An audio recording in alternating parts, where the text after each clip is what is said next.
I wanted to start with this, Shehan. I saw where Todd Furman, college football parity is great until we get USF and Georgia Tech in the first round and nobody watches. Tell me I'm wrong. Tell me I'm an elitist, but the ratings won't lie. I don't give a damn about the ratings. How about you? I want to see who deserves to be there and watch him play.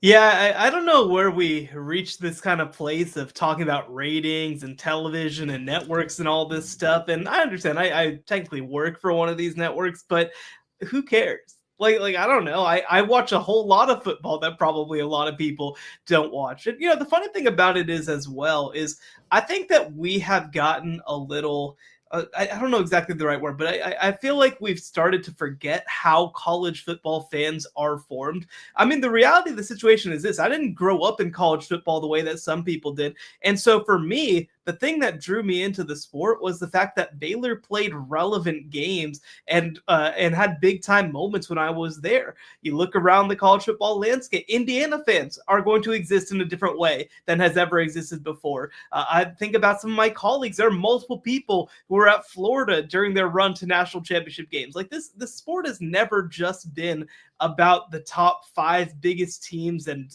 most powerful brands just having all the attention. It's 136 teams at the major college level. It's so many more at even more local spots. The idea that all of those fans should just kind of acquiesce and let Texas play against LSU and that be the only game ever, like, come on, nobody wants that. No, and look, I hear this. It's the same argument people make when, say the Rangers and Diamondbacks are in the World Series. Like Dallas and Phoenix are small cities, first of all, but they're like, oh, the networks will be mad. Well, who gives a crap? The 2 best teams are playing. Like, I'm sorry that maybe Burke Magnus won't like his numbers, but again, doesn't affect me at all. I'm the one who pays him anyway. Well, and on top of that, I'll tell you what, I mean, so obviously I'm in DFW and I grew up in DFW. And here's the thing as well is that, I mean, this is a top 5 market in the country, right? And this is actually a great example of it, is that more people become long-term fans of a team like the Rangers when the Rangers are good.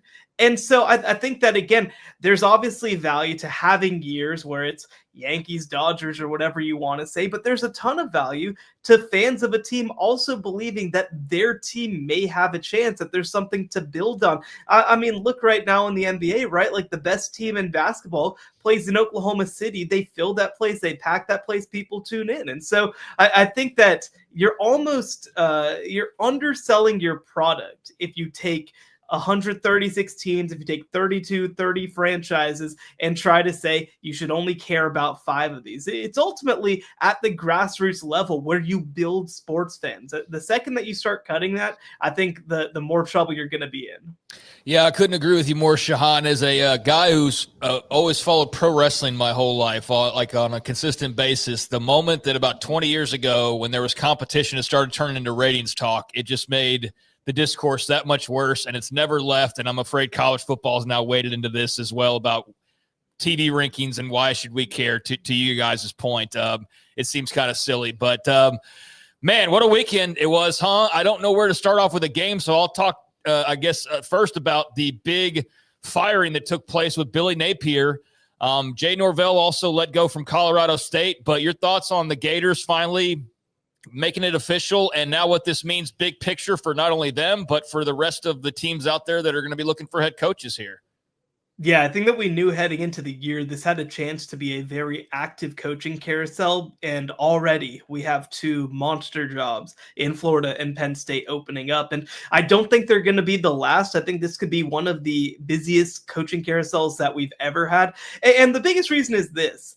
There were a lot of programs who did not make moves last year because they wanted to gain some clarity on what the new era of college athletics financials were going to look like. And the House case passes, of course, in time for July 1st. We have a little bit more of that clarity and understanding of what teams have to budget for. And so I think that some of these firings that are happening this year are ultimately ones that are maybe backfills from last season. Now, I think that, they probably weren't going to fire Billy Napier last last season under most circumstances. Jay Norvell, by the way, had an 8-win season last year, the first since 2016 or 17, I believe, at Colorado State. But I think that, you look at a situation like Brent Pry at Virginia Tech, you look at a situation like Deshaun Foster at UCLA, even the situation with how things went for Mike Gundy. I think that there maybe was a little bit of a lead into the season where you're kind of saying, well, let's just see what happens. We don't want to make a move right now. And now a lot of programs and a lot of teams, I think, are going to have to make difficult decisions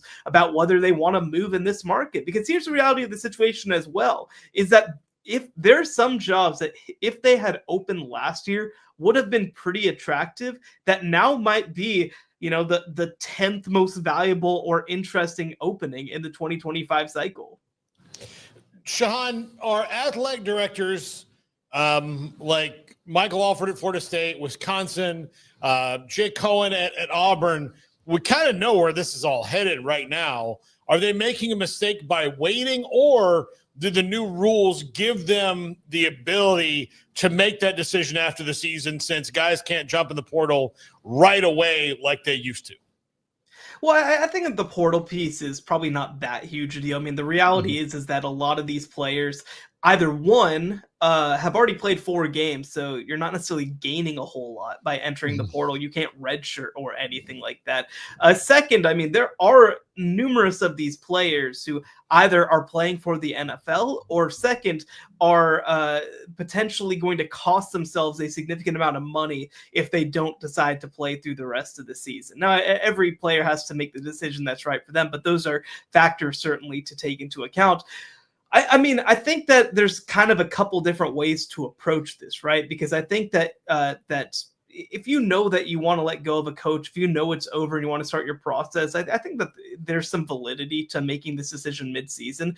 But I think that also, I mean, if you are Wisconsin, if you are Florida State, I mean, the idea of paying for Florida State a $50 million buyout or for Wisconsin a $25 million buyout, I think that these athletic directors and these programs are just frankly not in a huge rush to do it because they want to figure out if there's any way that they can not have to do this.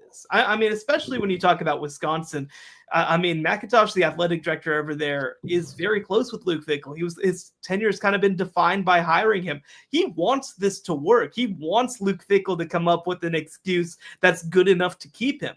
And I think that, at Florida State as well, I mean, it's been very up and down, of course, but I think that Michael Alford also doesn't want to have to make a quick decision that's going to set this athletic department back. So I think that to a large extent, they're kind of like, look, we obviously might be pushed into doing this at some point, but we don't want to rush into it, and we don't necessarily think that the timing of now makes a huge difference versus the end of the year. All right, Shehan, you mentioned how you got involved in football with Baylor, playing relevant games. That game Saturday had so many delays that eventually they just knocked it off network television. I had to watch it online. I didn't watch it much, got to be honest with you. What would you do if you were Mack Rhoades, and what is the barometer on Dave Aranda in your opinion?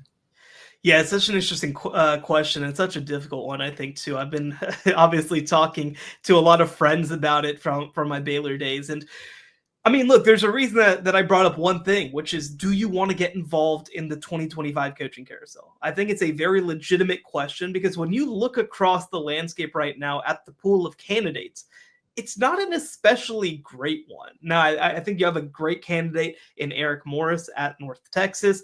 There are guys like Jeff Traylor and GJ Kinney who have been legacy candidates, but neither, by the way, is having a particularly good season in 2025.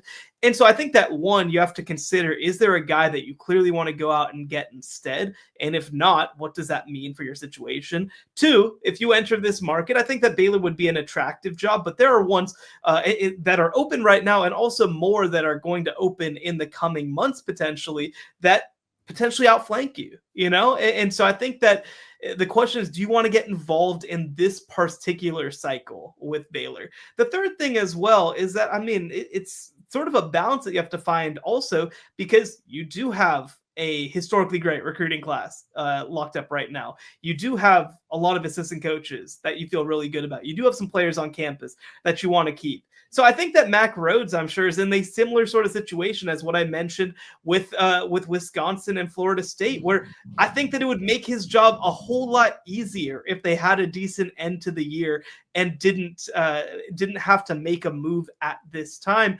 But I mean, I think that TCU game, and I'd even point before that to the crowd and the support for the Kansas State game a couple weeks before that.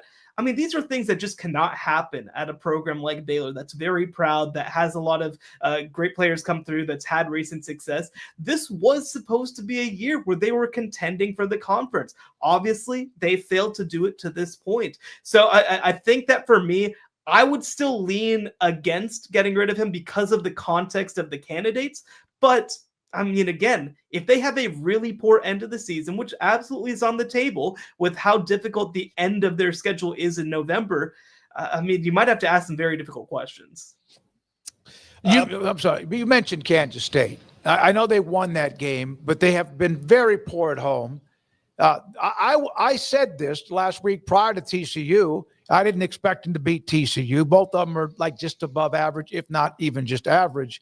That if they didn't win that game in UCF, one of the smaller brands, honestly, right now in the Big 12 is your homecoming game.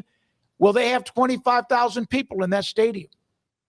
Yeah, it's an interesting question, right? And you've mentioned the home struggles, and I think that what becomes difficult. I mean, I was texting again a friend about it just as a grad and as a fan. Like, I was just like, man, it's getting a little tiring watching some of these same issues over and over again, year in and year out, right? The slow starts have been a consistent theme. The lack of killer instinct at the end of games has been a consistent theme. I think that struggling to play complementary football is something that I've talked about with some people. Like, it's just over and over again. And by the way, I don't think that it's a coincidence that people are getting very frustrated with the defense, which right now rates amongst the worst in the power conferences, despite having a defensive head coach.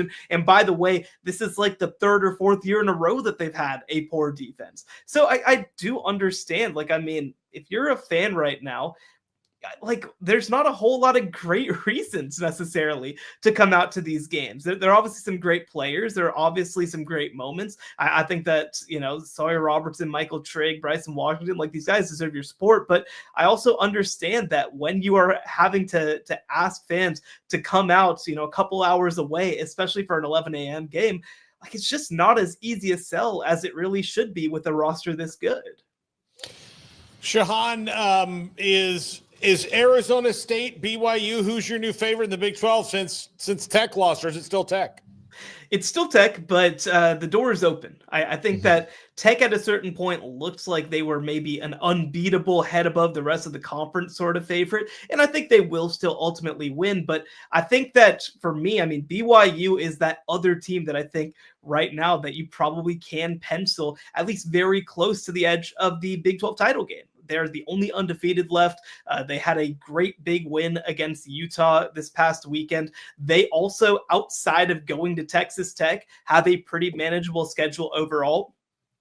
Arizona State will have a chance to be there, but they are a 2-loss team at this point. Utah, similar deal. I think good situation, but they're going to have losses to probably the 2 top contenders in Texas Tech and BYU. So I think for right now, Texas Tech is still my favorite, and BYU is kind of the 1B there. When it comes to the SEC this weekend, they've got the 3 biggest games on paper as far as the rankings go. But what are your thoughts just kind of how that race has developed? I mean, we buried Alabama after week 1, and now they're the favorite here like 8 weeks later. And who are they going to play in the championship game, if in fact you even believe they get there? I mean, an equally exciting race, I would say, in the Southeastern Conference as compared to the Big 12. Well, I'll tell you what, it's pretty consistent of a Gus Malzahn team to go out there, beat Alabama, and do absolutely nothing else of note for the rest of the year.